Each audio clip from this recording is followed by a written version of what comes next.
জার্মানির রাজা উইলসনের রাজ্যে ছিল শান্তি, কিন্তু এক ভুল জাদু বদলে দিল সবকিছু। এক দরিদ্র জাদুকরের নিয়ন্ত্রণহীন মন্ত্রে রাজা পরিণত হল এক বিশাল ঈগলে।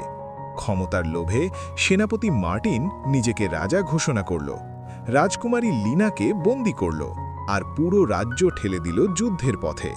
অন্যদিকে এক বেকারের ছেলে জন, যার স্বপ্ন ছিল সৈনিক হওয়ার, সে দাঁড়ালো রাজকুমারীর পাশে, ভালোবাসা আর ন্যায়ের জন্য। মৃত্যুদণ্ডের মঞ্চে জাদুকর নিজের প্রাণ দিতে রাজি। ঠিক তখনই ঈগল ঝাঁপিয়ে পড়ে। এক অলৌকিক মুহূর্তে রাজা ফিরে পায় তার মানব রূপ, অন্যায়ের পতন ঘটে আর ভালোবাসা জয়ী হয়। এই ছিল ম্যাজিশিয়ান অফ ফরেস্ট 2025-এর এক ঝলক মাত্র।